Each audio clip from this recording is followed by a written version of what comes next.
Hello, everybody. Good afternoon, good morning, depending on where you are. I'm Tisha. I am out in Arizona, and we've got Nate over here. He is my co-host out of Georgia. And joining us today in our hot seat for Casual Convo Friday is Todd Westra. Todd Westra in the house.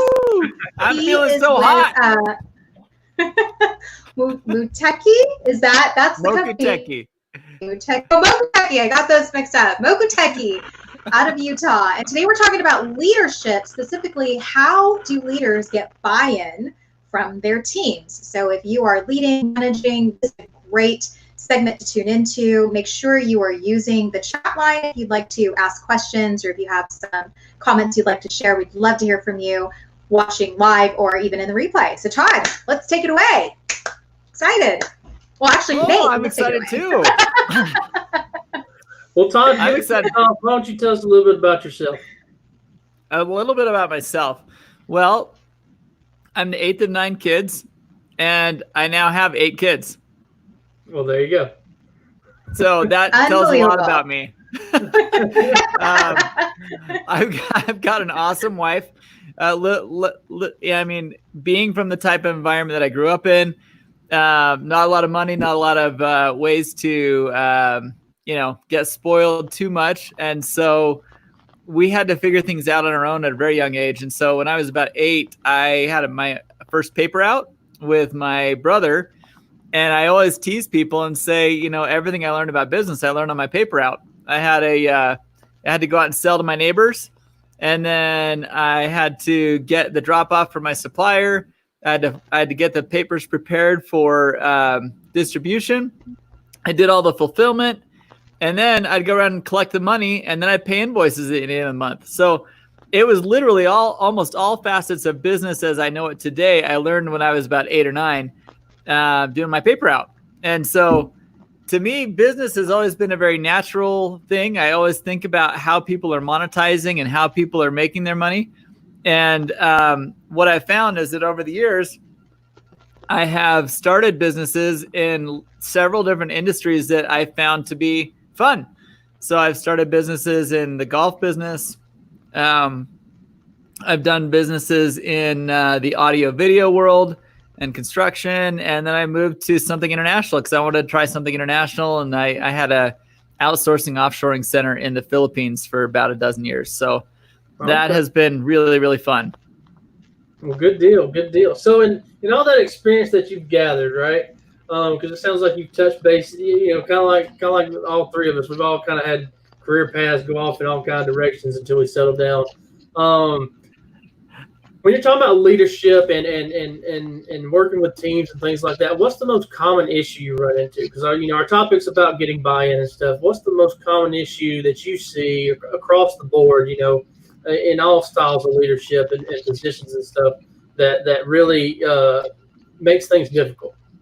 Yeah, it's the whole name of my company, Mokuteki. It's obvious, you guys. You know, right? Sure. You know what Mokuteki means? No. Okay, that's all right. It's a Japanese word, and it's made of 2 characters, and the word is translated into purpose. But the 2 characters that make that word up, I love the meaning. It's vision and action, the way you do things. And so when you do things with vision, you have purpose. And that is the biggest problem with leadership in most situations today. I mean, whether you're a large organization or a small 10-man team, when the leader is not clear on their purpose, nobody else knows what to do. And so you get a lot of people wasting time, you get a lot of people being inefficient, and you get people that are assigned to handle a certain task. They end up doing it their own way because why?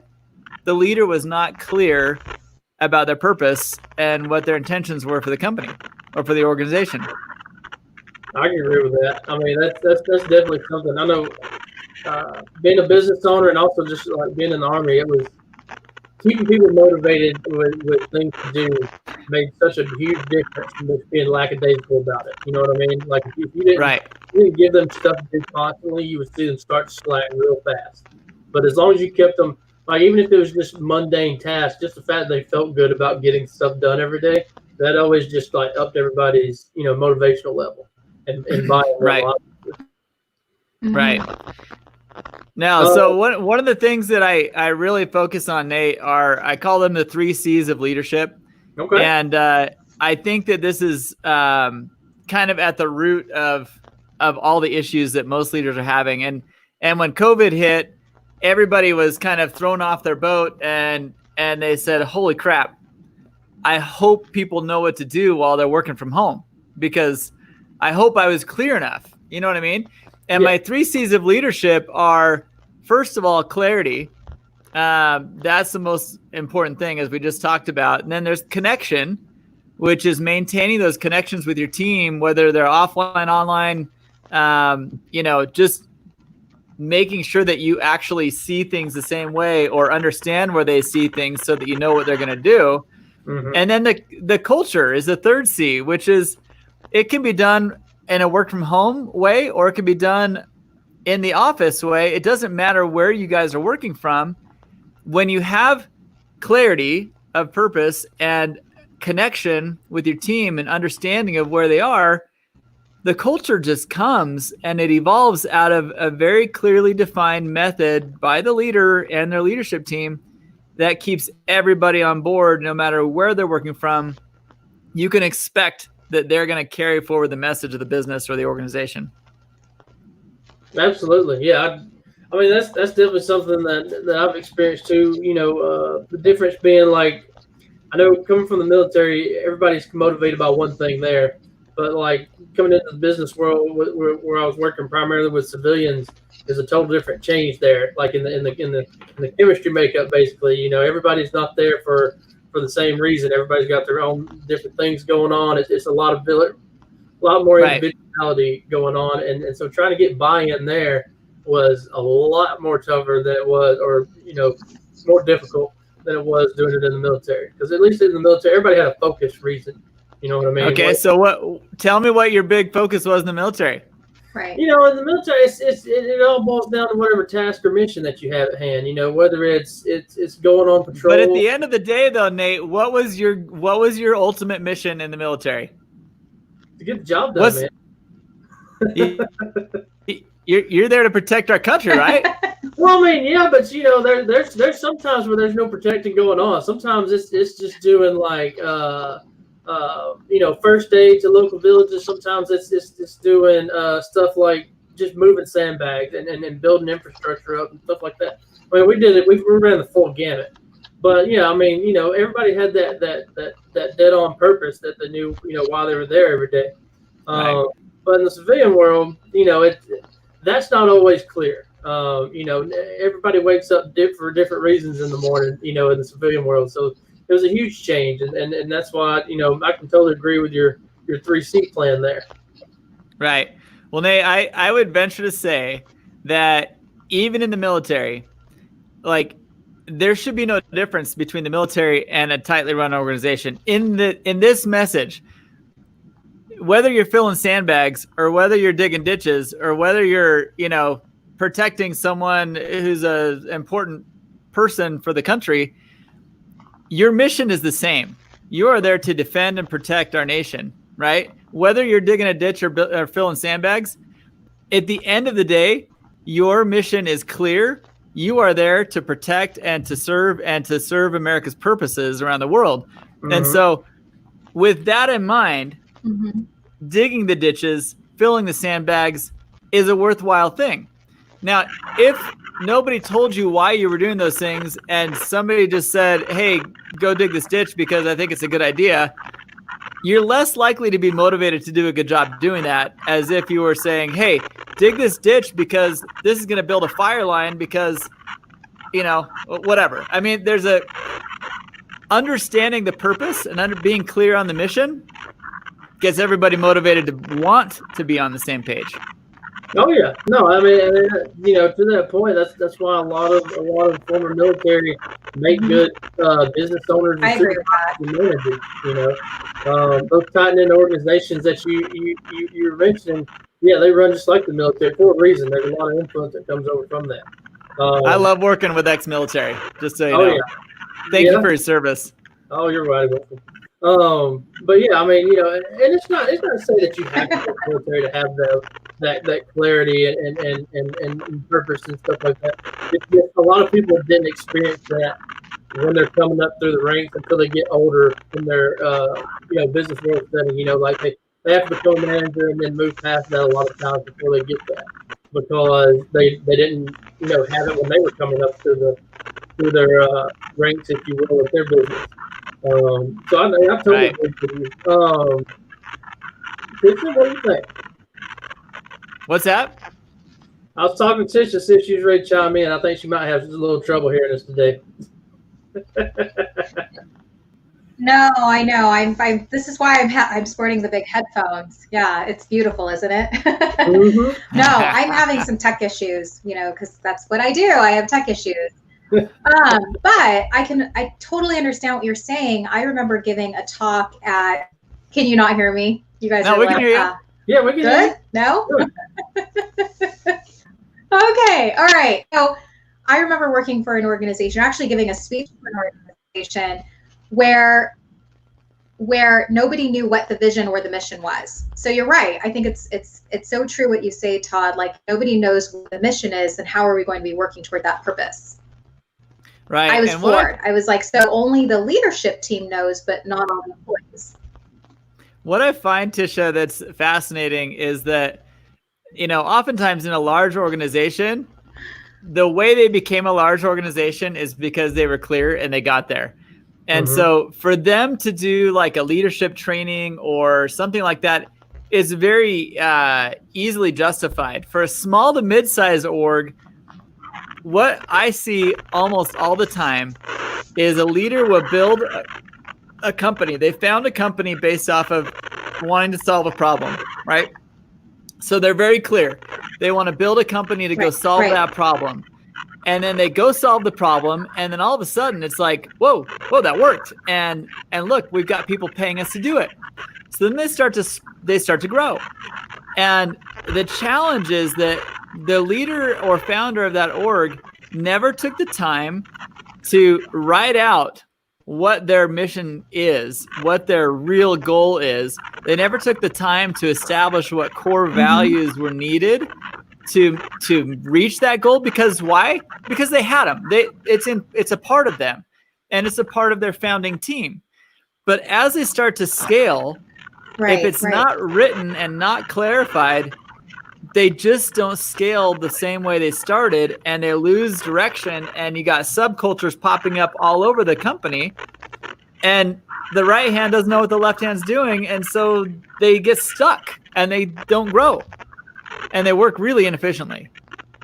So the problem is small to mid-sized companies don't recognize that they don't know what they don't know, and they think that just because they had a strong start that it's going to maintain that trajectory just because they're them, you know what I mean?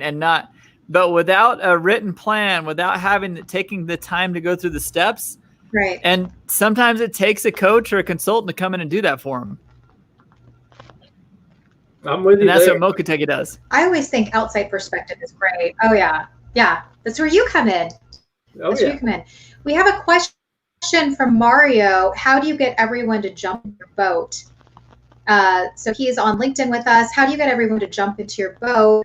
Kind of answered that question, Todd. How do you get people to come on board? And it really starts with defining those mission, the core values, your purpose, and sharing that with your organization.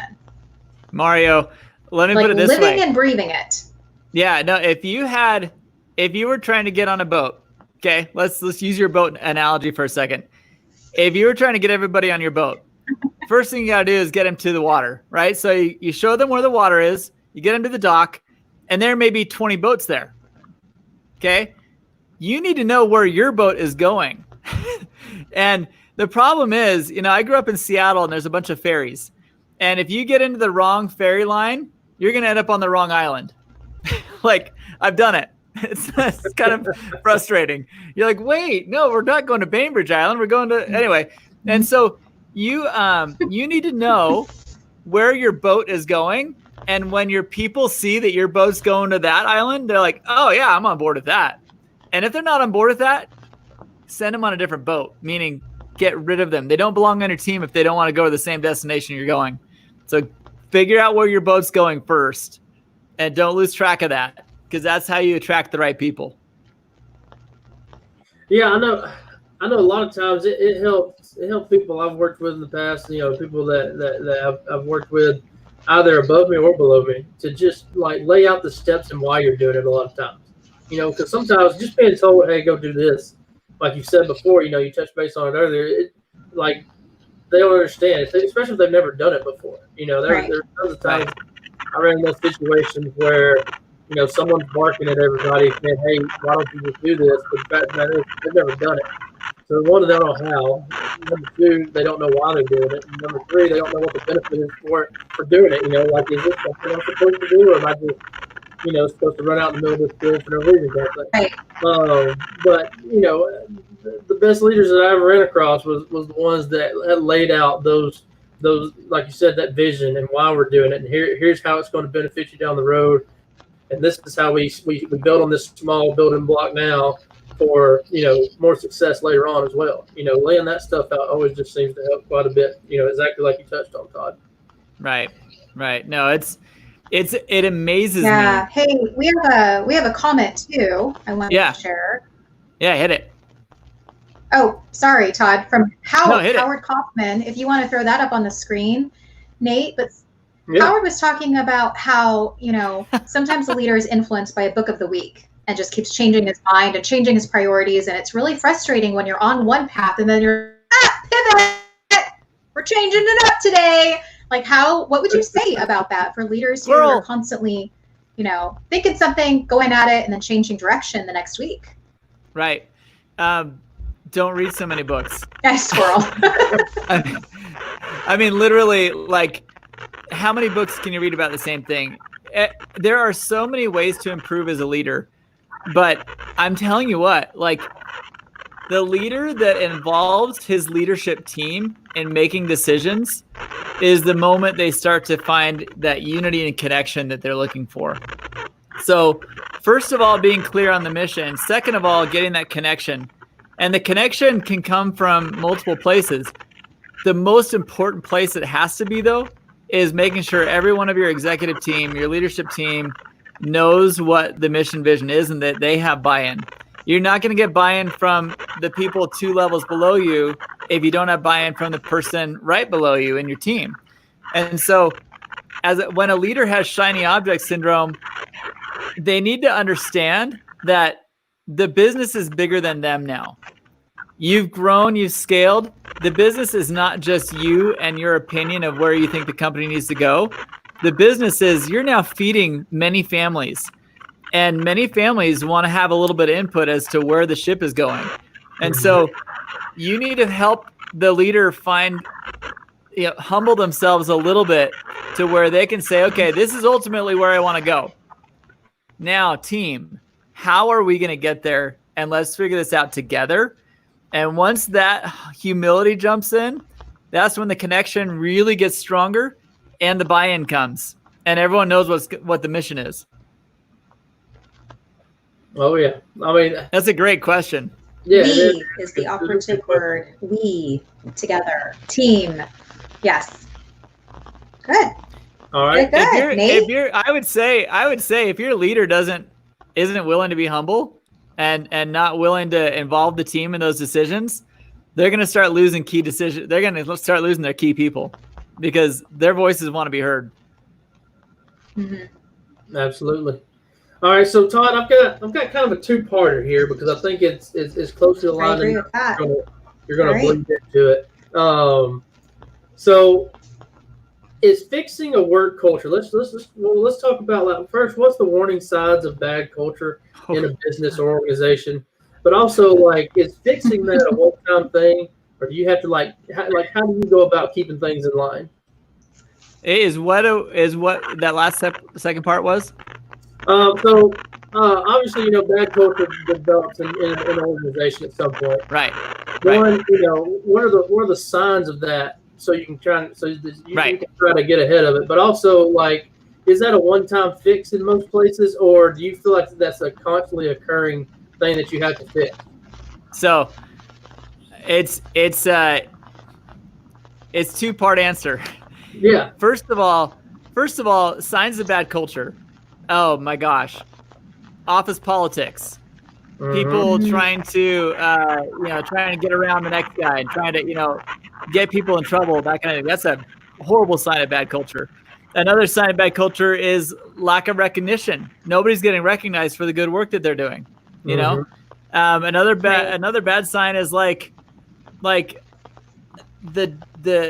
communication barrier between sales and marketing. That's such an easy sign. Like your marketing team could be generating awesome leads and the sales guys aren't converting, or the opposite. The sales guys are converting garbage, but the marketing team doesn't know that they're creating garbage leads. One of the comments that I've heard one of my clients say was, I had no idea that my engineering team could be so coordinated with our sales team. Why? Because before I got to work with them, their communication sucked. Like their culture was not cohesive. And after we went through the exercises, there is a process to doing this. But once they go through the process, they find that everybody's in sync and their org just goes boom. I mean, it really does when you're aligned. And so signs of bad culture is just subcultures everywhere, no communication, and ultimately, at the end of the day, man, it comes back to that leader again. Where are they steering the ship?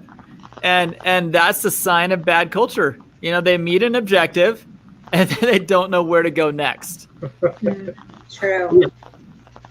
No, I can get on board with that one. So now, how do you go about when, in terms of not necessarily, I mean, obviously fixing it, but like, how often do you feel like you're going to have to fix that in general? How often do you feel like companies have to constantly address that? I'm gonna call out a company who I know does an absolutely amazing job with this. Bamboo HR. They're an HR software platform, and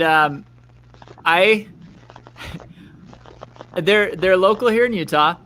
I've met a lot of people that work for them, and every single person that I've ever met that works for them has told me, "Oh my gosh, this is the best job I've ever had." And I'm like, I've heard it. I heard it enough times that I was like, what the heck are they doing? So I went and met with one of the founders, and I went down to their office, and I had heard all about they have these core values on their website. They've got a mission statement clearly defined on their website. And so I knew that they had all this kind of stuff already set up and thought through. I get to their office to meet with them, and the girl at the front desk was super gracious, super nice. And she's like, "Oh, so glad you're here," and gave me a bottle of water and all that good stuff. And I said, "Hey, so how do you like working here?" She's like, "Oh, it's the best job I've ever had." And I'm like, "Okay, I've heard this one before. Is this like brainwash, And then I said, "So I hear you guys have a really clear mission statement. Do you know what that is?" And she's like, "Oh yeah, blah, blah, blah, blah, blah, blah." And I'm like, "Okay. What about your core values? I hear you guys have got some core values you guys like to talk about." And she's like, "Oh, you mean blah, blah, blah, blah, blah." And she went through all 5 of their core values and said, "Oh, and we're adding 2 more." And I said to myself, what in the world? This is not their head of HR. This is not their marketing director. This is their front desk person. Okay.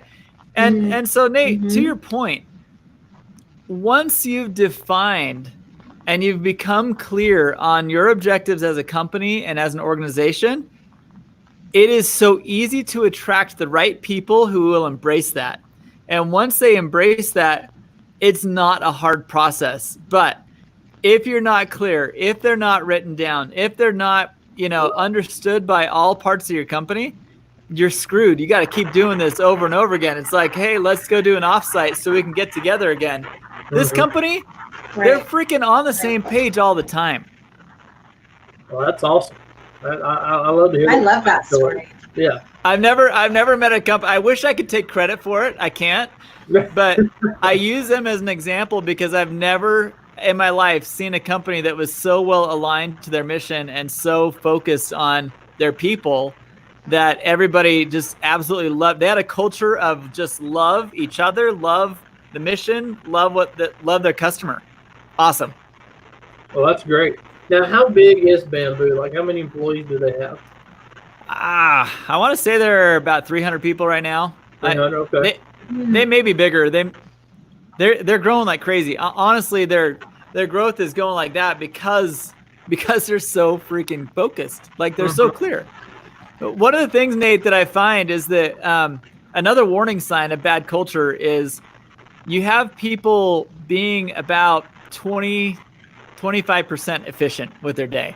Like if you were to take each person and say, what are you doing during your day and how focused is that towards what you should be doing? You're talking 25% typically. If you're in a good organization, you're around the 50% mark, right? I mean, it's sad to say, but half their time is not very effective. It's water cooler talk. It's whatever. Looking at LinkedIn, watching a LinkedIn live like this. I'm just kidding. Get off LinkedIn live. Stop watching. No, I'm just kidding. I'm just kidding. But like in reality, like how much of their time is actually geared towards the mission that they're supposed to be doing? And when you have an org built like Bamboo that is geared towards the mission and people are bought into that, you're looking at 70+% efficiency where, I mean, think of that. That's doubling your workforce, sometimes tripling your workforce just because you're clear.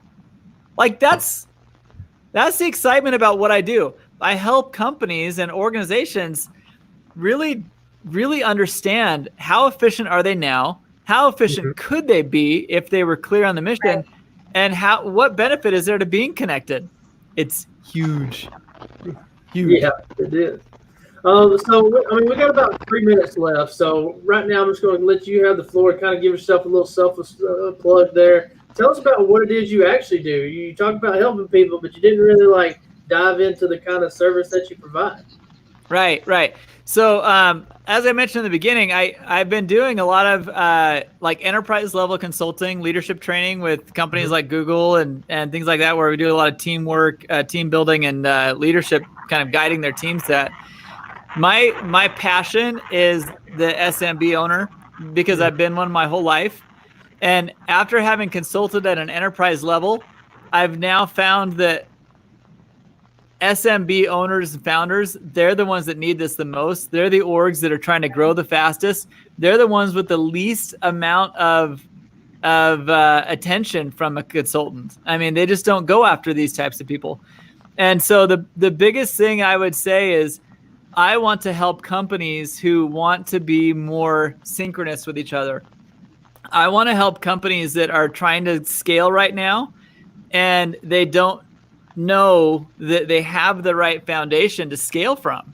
And companies that are scaling and finding really quickly, as I've done personally in my companies, I grew a company once from a part of my company from 10 people to 300 in about 3 months.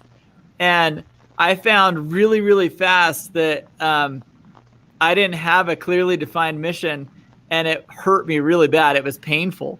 And it was like I kept having to fire people and go through all these different, areas where I was having to reinvent the wheel in all facets of my business. Had I been clear, had I had someone walk me through these steps to have done it right from the start, I would have been so grateful. And it's worth every penny to find someone, not just me, but find someone who has scaled before to help you get through this motion of being clear, of being direct, being really specific about what your org is built to do, and then you're going to get there. And that's what I do. Well, that's awesome. No doubt. I love that you're focusing on the small business owner too, because that's your story as well. It's not as profitable, but it's good. Hey, but you love it. It's fulfilling. I love it. All right. Well, everybody that joined us live, make sure you follow and connect with Todd on LinkedIn, as well as Nate and I. We'd love to connect with you. And just want to say thanks again, Todd. Mokuteki. I got it. Mokuteki, the company name, since I botched that at the beginning. And next Friday, we have Rena Watts out of Chicago joining us. So make sure you tune in. And yeah, happy Friday, guys. Have a great weekend. Thanks for Yeah, having me have a on, good guys. Time. Oh, thank All you right. for coming on. Thanks, guys. Yeah, thanks, Todd.